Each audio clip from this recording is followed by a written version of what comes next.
মা হাজেরা দৌড়দৌড়ি করছিলেন, ছোটাছুটি করছিলেন, দৌড়াদৌড়ি করছিলেন। আর শিশু ইসমাইল জবিহুল্লাহ বালুর উপরে বসা অবস্থায় ছিলেন। শিশু নবী বালুর উপরে খেলা করছিলেন, আর শিশু নবী পাটা বালুর উপরে দিয়ে তিনি খেলা করছিলেন।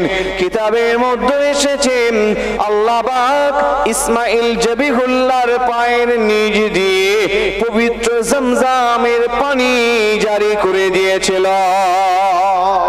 কোন বর্ণনার মধ্যে এসেছে জিবরাইল আলাইহিস সালাতু ওয়াস সালামের ডানার আঘাতে, জিবরাইল আমিনের পাখার আঘাতে আল্লাহ পাক ইসমাইল জবিহুল্লাহর পায়ের নিচ দিয়ে, কোন বর্ণনায় এসেছে ইসমাইল নবীর পায়ের আঘাতে মরু বালু ভেদ করে আল্লাহ পাক পানের উপযোগী পানি জমজমের পবিত্র পানি, পৃথিবীর শ্রেষ্ঠ নিয়ামতের পানি, পৃথিবীর শ্রেষ্ঠ বিশুদ্ধ জমজমের পানিটা আল্লাহ পাক ইসমাইল নবীর পায়ের নিচ থেকে জারি করে দিয়েছিলেন। মা হাজেরা পাহাড়ের উপরে উঠে পানির অনুসন্ধান করে করে পানি না পেয়ে নিরাশা হয়ে হতাশা হয়ে যখন শিশুর কাছে ফিরে এসেছেন, এসে দেখছেন কি দৃষ্টিনন্দন, কি চোখ জোড়ানো দৃশ্য। বাচ্চা শিশু ইসমাইলের শরীর ছুঁয়ে শরীরকে শীতল করে, মরুভূমির উষ্ণতা মিটিয়ে মরুভূমির বালুকে ঠান্ডা করে, ইসমাইল জবিহুল্লাহর শরীরকে ঠান্ডা করে নবী ইসমাইলের শরীর ছুঁয়ে পবিত্র পানি মরুভূমির ময়দানে প্রবাহিত হয়ে যাচ্ছে। বলুন সুবহানাল্লাহ। পানি প্রবাহিত হয়ে যাচ্ছে, বেয়ে যাচ্ছে। উনি আসলেন, এসে দ্রুত বালু নিয়ে পানিটা গাঢ় করছেন আর বলছেন জম জম। এর অর্থ হচ্ছে থাম থাম, এই পানি প্রবাহিত হয়ে যাস না। আমার এবং আমার সন্তানের জীবন ধারণের জন্য এই মরুভূমির ময়দানে পানির বিশাল প্রয়োজন। যেখানে পানি নেই সেই মরুভূমির ময়দানে পানির খুবই প্রয়োজন। পানি প্রবাহিত হয়ে যেও না, থেমে যাও, থেমে যাও। সেই ইসমাইল জবিহুল্লাহর আম্মার মুখের শব্দটা মা হাজরা আলাইহিস সালাতু ওয়াস সালামের জবান নিঃসৃত শব্দটা আল্লাহ পাক কূপের নামই রেখে দিলেন জমজম। বলুন সুবহানাল্লাহ। এই পবিত্র পানি জমজম কূপ, আমরা যে জমজম কূপের পানি পান করি, এই জমজম কূপ কিন্তু ইব্রাহিম খলিলুল্লাহর বংশ, ইসমাইল জবিহুল্লাহর বংশধররা, নবী ইসমাইলের আম্মার বংশ, হাজরা আলাইহিস সালাতু ওয়াস সালামের বংশ, আর অন্য একটি বংশের মধ্যে দ্বন্দ্ব হওয়ার ফলে এই কূপ কিন্তু বন্ধ করে দেওয়া হয়েছিল, বুঝিয়ে দেওয়া হয়েছিল।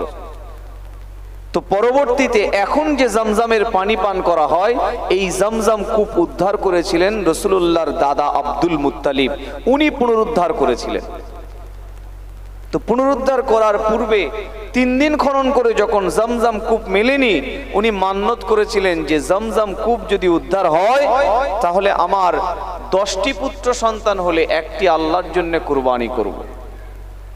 আমার ভাইরা, কিতাবের মধ্যে এসেছেন খানায়ে কাবার মতওয়াল্লি আব্দুল মুত্তালিব বহু বছর কেটে গিয়েছেন। তখন যখন খনন করেন মাত্র একটি পুত্র সন্তান ছিল, নাম তার হারেস। পরবর্তীতে আল্লাহ 10টি পুত্র সন্তান দান করেছেন। 10টি পুত্র সন্তান সুস্থ হয়েছে, তারা বড় হয়েছে, তারা সবল হয়ে গিয়েছেন। এবার আব্দুল মুত্তালিব ছেলেদেরকে কাছে ডেকেছেন, আমার স্নেহের ছেলেরা, আমি তোমাদের পিতা আব্দুল মুত্তালিব, খানায়ে কাবার খাদেম, জমজম কূপের খাদেম। আমি আব্দুল মুত্তালিব এই জমজম কূপটা উদ্ধার করার পূর্বে আমি নিয়ত করেছিলাম, মান্যত করেছিলাম, কূপটা যদি উদ্ধার হয় আমি আব্দুল মুত্তালিব আমার 10টি সন্তানের একটি সন্তান সন্তান কুরবানি করব। ছেলেরা তোমাদের মতামতটা আমাকে বলো। ওই সময় 10 জন সন্তান এক বাক্যে বলেছিল, আব্বাজান, আব্বাজান, আপনি যে মান্যত করেছিলেন, আপনি যে নিয়ত করেছিলেন, জমজম কূপ উদ্ধারের পূর্বে যে সংকল্প করেছিলেন, আব্বাজান, ওই মান্যতটা আপনি বাস্তবায়ন করুন। ওই স্বপ্ন, ওই মনের ইরাদা, ওই নিয়তটাকে আপনি বাস্তবায়ন করুন। আমরা 10 ভাইয়ের মধ্যে এক ভাইকে আপনি আল্লাহর জন্য কুরবানি করুন। আমরা 10 জন ভাই, আপনি যেভাবে নিয়ত করেছিলেন এক ভাইকে আপনি আল্লাহর জন্য কুরবানি করুন। ইব্রাহিম খলিলুল্লাহ ঠিক যখন ইসমাইল জবিহুল্লাহকে ডেকে বলেছিল, বাবা ছেলে ইসমাইল, আমি স্বপ্নের মধ্যে দেখেছি, ইন্নী আরা ফিল মানাম আন্নী আযবাহুকা, আমি তোমাকে আল্লাহর জন্য কুরবানি করছি। ফানজুর মাযা তারা, তোমার অভিব্যক্তি প্রকাশ করো, তোমার মতামত প্রকাশ করো। ইসমাইল নবী বলেছিলেন, 10 থেকে 12 বছরের শিশু নবী বলেছিলেন, ইয়া আবা তিফআল মা তু'মার সাতাজিদুনি ইনশাআল্লাহু মিনাস সাবিরিন। আব্বাজান, আপনি সেটা করুন যেটা স্বপ্নের মধ্যে আদেশ প্রাপ্ত হয়েছেন। আপনি স্বপ্নযোগে যে আদেশ প্রাপ্ত হয়েছেন সেই আদেশটাকে বাস্তবায়ন করুন, আমি কুরবানি হতে প্রস্তুত। বলুন সুবহানাল্লাহ।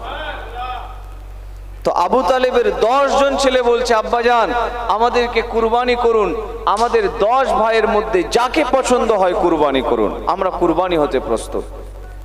তো 10 জন ছেলের মধ্যে কাকে কুরবানি করবেন? উনি লটারি করছেন।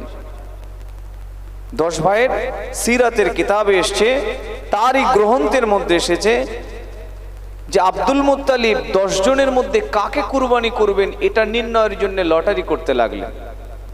আমার ভাইরা, ইতিহাসের কিতাব আজ সাক্ষী, আব্দুল মুত্তালিব কুরবানি দেওয়ার জন্য যখন লটারি শুরু করে দিলেন, তখন 10 জন সন্তানের মধ্যে সব থেকে আদরের ছোট ছেলে, কনিষ্ঠ পুত্র, ভালোবাসার ছোট ছেলে, আল্লাহর নবীর সম্মানিত পিতা হযরত আব্দুল্লাহ হুজুরের নামটা উঠে এসেছে।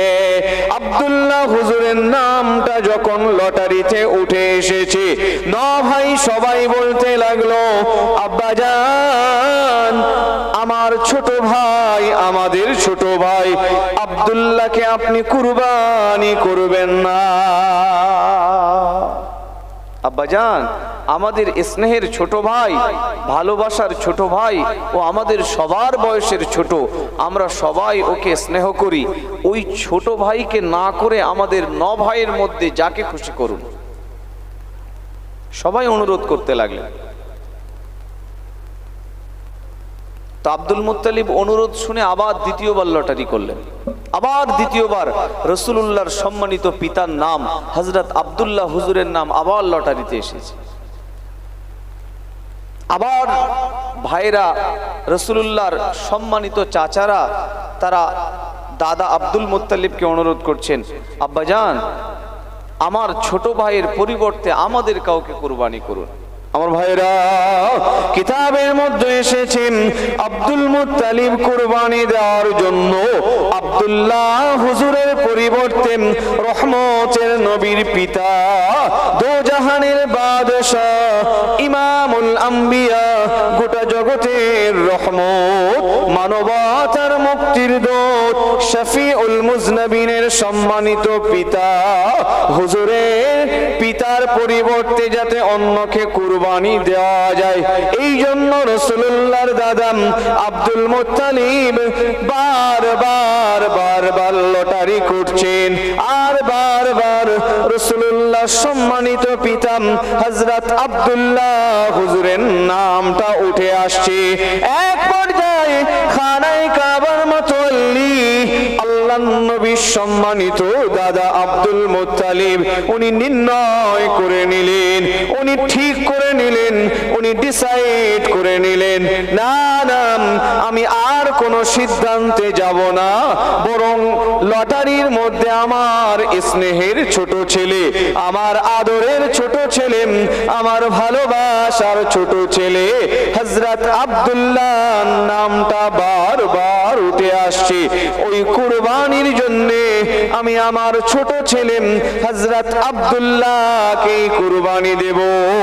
হযরত আব্দুল্লাহ হুজুরকে কুরবানি দেওয়ার জন্য আব্দুল মুত্তালিব যখন কাবা, বাইতুল্লাহ শরীফ আর জমজম কূপের মধ্যবর্তী একটি স্থানে কুরবানি দেওয়ার জন্য উনি যখন নিয়ে গিয়েছেন, কাবা বাইতুল্লাহ শরীফের মাতওয়াল্লির এই সিদ্ধান্ত গোটা আরবের কুরাইশ গোত্রের মানুষ, কাবা বাইতুল্লাহর চারপাশের বসবাস করা মানুষ, তারা সবাই এসে আবেদন করতে লাগলেন রাসূলুল্লাহর সম্মানিত পিতা হযরত আব্দুল্লাহর কুরবানি না দেওয়ার ব্যাপারে।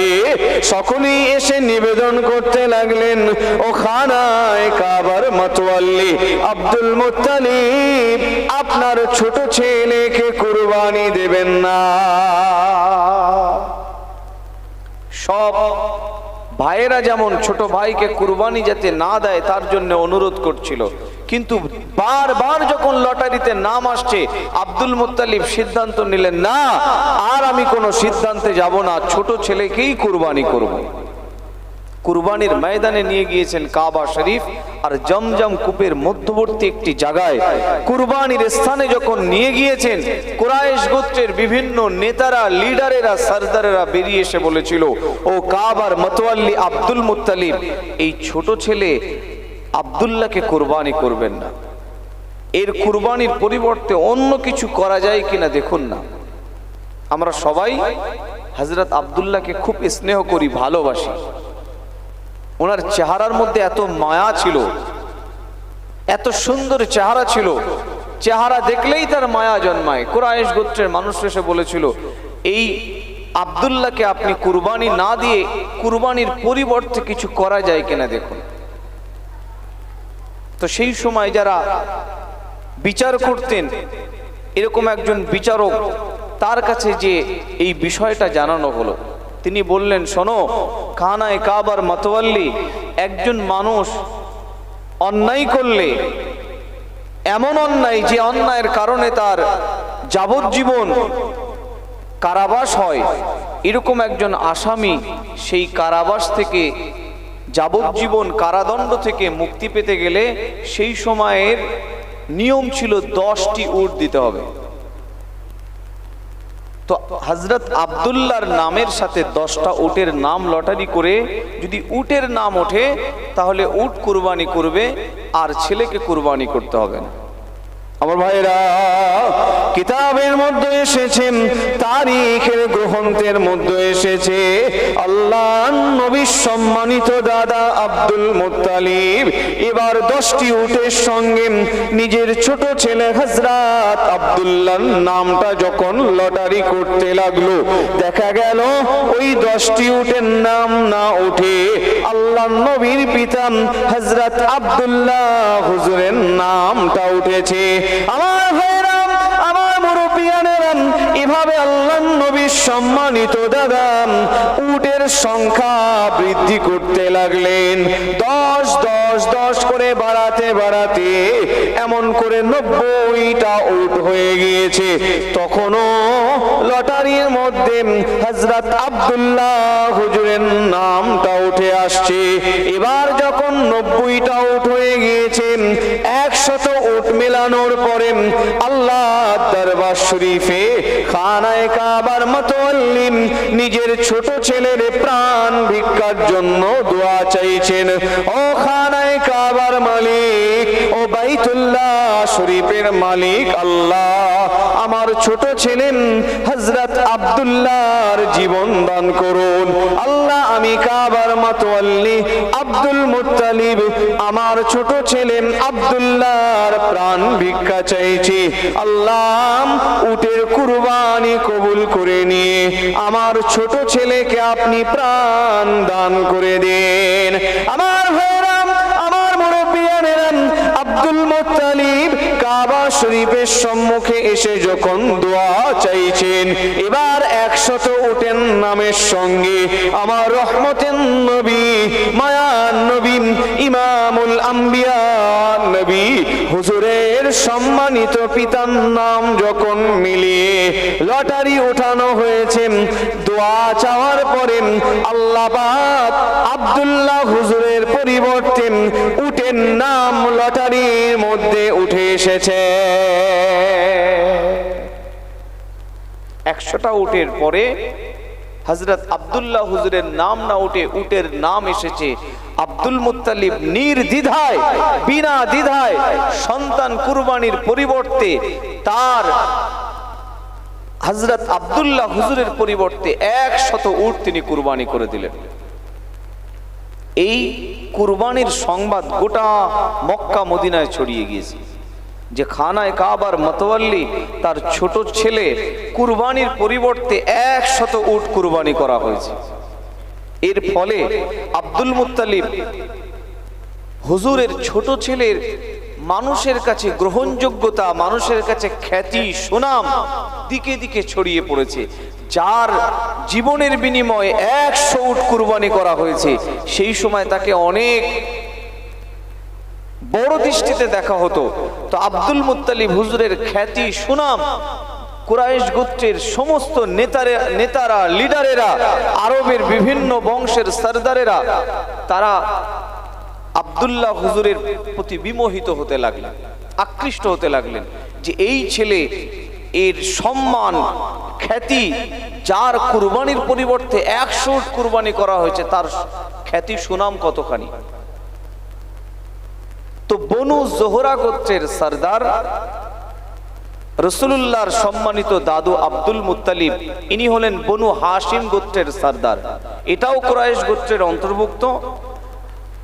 আর বনু রাসূলুল্লাহর মায়ের বংশ, এটাও কুরাইশ বংশের অন্তর্ভুক্ত। তো ওই রাসূলুল্লাহর মায়ের বংশ, ওনার নানা হলেন ওই বংশের সরদার, আর দাদা হলেন হাশিম বংশের সরদার। তো বনু জোহরা গোত্রের রাসূলুল্লাহর নানার বংশ, উনি ওই বংশের সরদার, বনু জোহরা গোত্রের সরদার। পত্র লিখছেন বনু হাশিম গোত্রের সরদার আব্দুল মুত্তালিবের কাছে যে আপনার ছোট ছেলে আব্দুল্লাহর সঙ্গে আমার মেয়ে আমেনাকে যদি আপনি বিবাহ দেন। পত্র এসেছে, বিভিন্ন দিক থেকে পত্র আসতে লাগলো, কিন্তু ওই পত্র আব্দুল মুত্তালিবের কাছে পছন্দসই হয় না। কিন্তু বনু জোহরা গোত্র, এটা এই বংশটা সম্ভ্রান্ত গোত্র ছিল, এদের সম্মান অনেকখানি ছিল। তো এই বংশের সরদার যিনি চিঠি লিখেছেন ওনার মেয়ের সঙ্গে হযরত আব্দুল্লাহ হুজুরের বিবাহের ব্যাপারে, পত্রটা কবুল করলেন। মা আমেনার সঙ্গে আল্লাহ রসুলের সম্মানিত পিতা হযরত আব্দুল্লাহর বিবাহ হলো। আমি রাসূলুল্লাহর মিলাদের আলোচনা করছি, এই জন্য একেবারেই শুরু থেকে কিছু তথ্য আপনাদেরকে শোনাচ্ছি। রাসূলুল্লাহর আম্মা আমেনা এবং রাসূলুল্লাহর পিতা হযরত আব্দুল্লাহর সঙ্গে বিবাহ হলো। আল্লাহ রসুল মা আমেনা হুজুরের গর্ভে যখন আগমন করলেন, মা আমেনা রাতের বেলা যখন ঘুমায় স্বপ্ন দেখতে থাকেন, ভালো ভালো স্বপ্ন। উনি স্বপ্ন দেখতে থাকেন যে আকাশের চাঁদ যেন মা আমেনা হুজুরের কোলে নেমে এসেছে। সুন্দর সুন্দর ভালো ভালো স্বপ্নগুলো তিনি দেখতে থাকেন, খুব ভালো ভালো খ্বাব দেখতে থাকেন।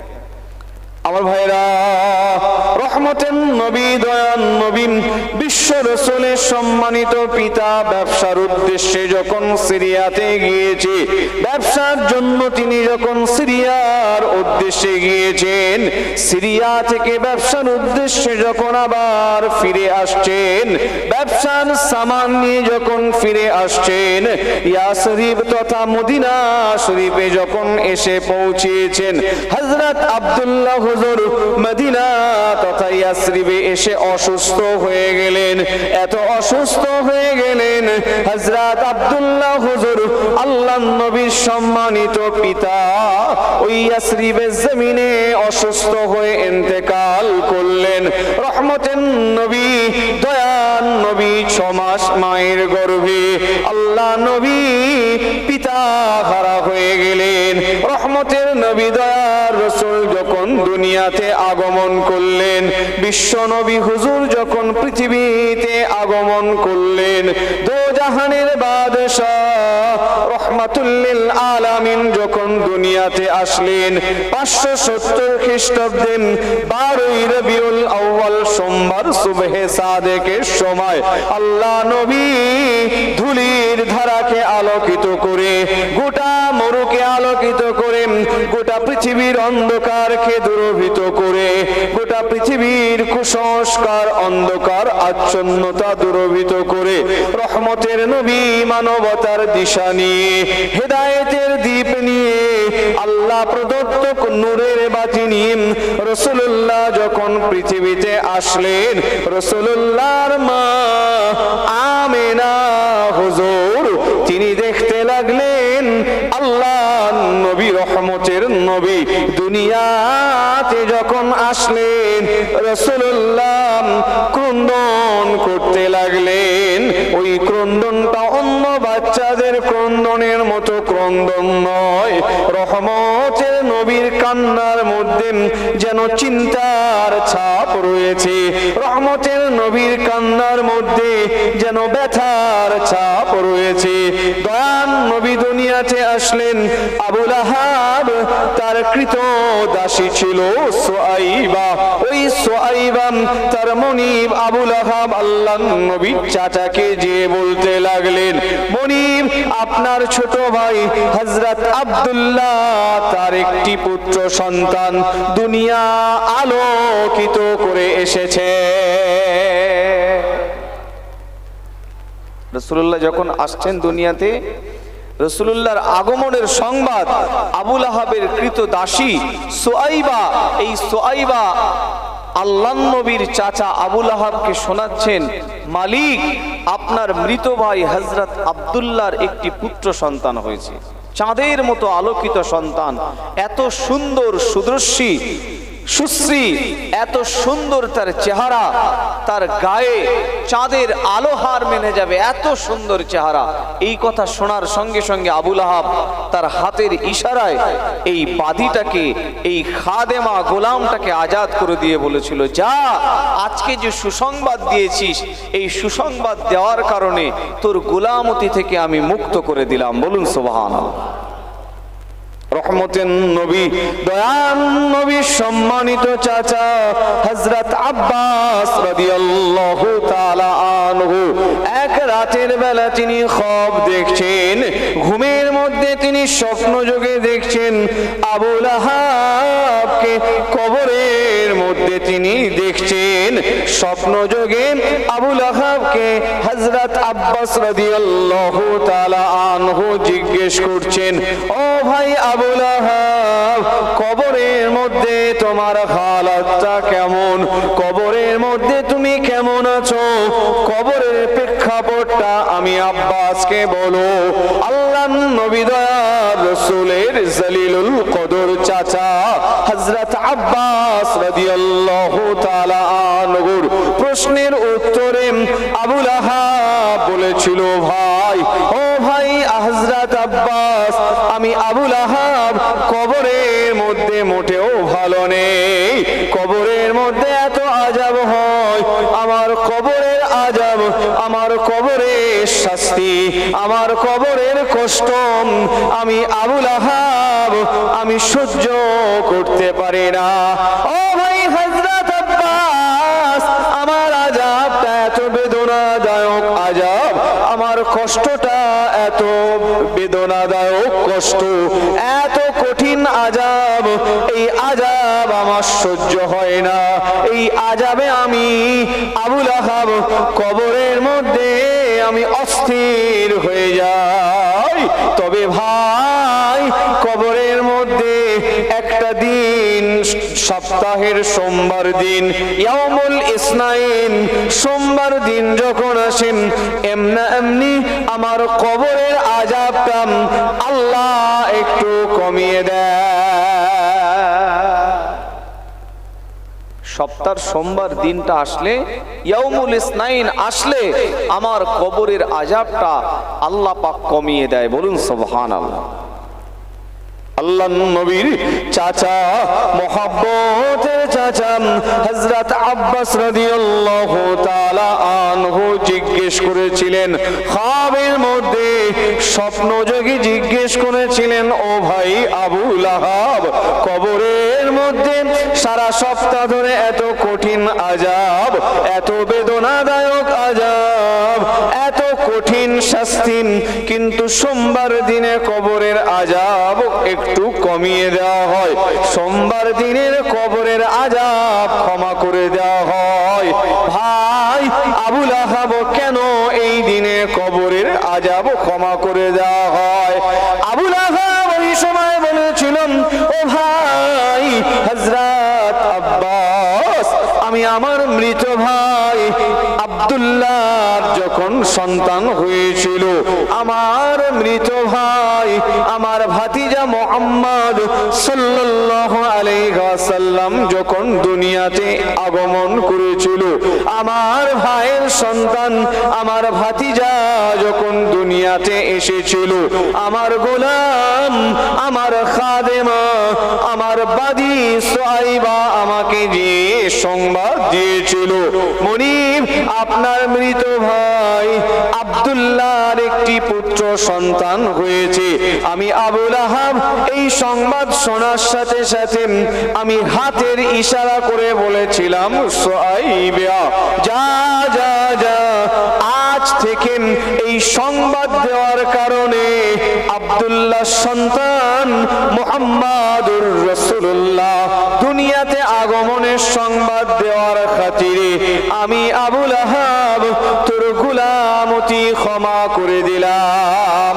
ও ভাই হযরত আব্বাস, শিশু মুহাম্মাদুর রাসূলুল্লাহ গোটা জগতের রহমত, ইমামুল আম্বিয়া, ইমামুল মুরসালিন, মানবতার মুক্তির দূত, কিয়ামতের মাঠের সুপারিশকারী, উম্মতের গমখার নবী, ময়দানে মাহশরের সরদার, দুনিয়ার বাদশাহ, আখিরাতের বাদশাহ, গোটা জগতের রহমত, রহমাতুল লিল আলামিনের জন্ম আনন্দে গোলাম আজাদ করে দেওয়ার জন্য আল্লাহ পাক ইয়াউমুল ইসনাইন সোমবার দিনে কবরের আযাব ক্ষমা করে দেয়। ভাই শুধু তাই নয়, আমি আবু লাহাব আমার ডান হাতের মধ্যে, ডান হাতের শাহাদাত আঙ্গুলের মধ্যে প্রতি সোমবার দিনে মিষ্ট পানি এসে জমা হয়, আর ওই মিষ্ট পানিটা, হাতের আঙ্গুলের মিষ্ট পানিটা আমি আবু লাহাব আমি চুষে চুষে পান করতে থাকি। আবু লাহাব মুমিন ছিল না মুশরিক? কাফের। কাফের, একজন কাফের মুশরিক, সে যদি রাসূলুল্লাহর জন্ম আনন্দে এতটুকু গোলাম আজাদ করে দেওয়ার খাতিরে এত বড় অপরাধী, যার জন্য পরবর্তীতে আল্লাহ সূরা লাহাব নাজিল করেছেন, রাসূলুল্লাহকে কষ্ট দেওয়ার কারণে, যার বিরুদ্ধে আল্লাহ কোরআনের 30 পারার একটি সূরা, পরিপূর্ণ সূরা অবতীর্ণ করেছেন, সাফা পাহাড়ে রাসূলকে অপমান করার কারণে, রাসূলুল্লাহর ব্যাপারে অসম্মান করার কারণে, আল্লাহর নবীর ব্যাপারে অভিশাপ দেওয়ার কারণে আল্লাহ পাক গোটা একটি সূরা নাজিল করে দিয়েছেন, তাব্বাত ইয়াদা আবি লাহাবি ওয়া তাব মা আগনা আনহু মালুহু ওয়া মা কাসাব। আল্লাহ পাক আবু লাহাবের ক্ষতি সাধন, তার জাহান্নাম সুনিশ্চিত করে দিয়েছেন। সেই আবু লাহাব এত বড় জাহান্নামী, যার জাহান্নামের ঘোষণা আল্লাহ কোরআনে দিয়েছে, সেই চাচা রাসূলুল্লাহর জন্ম আনন্দে গোলাম আজাদ করে দেওয়ার খাতিরে আল্লাহ পাক সপ্তাহের সোমবার দিনে এত বড় অপরাধীকেও আল্লাহ কবরের আযাব কমিয়ে দিয়ে থাকে। বলুন সুবহানাল্লাহ। আল্লাহ রাসূল দুনিয়াতে আসলেন, মায়ের দুধ পান করলেন, কিছুদিন যাবত আম্মা আমেনা হুজুরের দুধ পান করলেন। আবার তারপরে কিছুদিন এই আবুল আহাবের আজাদকৃত বাদী সুআইবা, এই সুআইবার দুধ পান করলেন। তারপরে হালিমাতুস সাদিয়া আসলেন রাসূলুল্লাহকে নিতে। হালিমাতুস সাদিয়া যখন তায়েফ থেকে আসছেন, তায়েফে দুর্ভিক্ষ চলছে, তায়েফের জমিনে বৃষ্টি হয় না, প্রচন্ড তাপের কারণে জমিনে ফসল ফলে না, খরা দুর্ভিক্ষ চলছে, জমিন ফেটে চৌচির, জমিনে কোনো উর্বর শক্তি নেই, জমিনে এক বিন্দু পানি নেই, ফসল ফলে না, তরুলতা ঘাসপালা জন্মায় না। এরকম দুর্ভিক্ষর সময় তায়েফের জমিন থেকে বনু সাদ গোত্র থেকে হালিমাতুস সাদিয়া এসেছেন রাসূলকে নিতে। তিনি জানেন না ইনি রহমতের নবী, গোটা জগতের সরদার। সবার শেষে আসলেন, তারিখের কিতাবে এসেছে হালিমাতুস সাদিয়া, উনি এসেছেন সবার শেষে।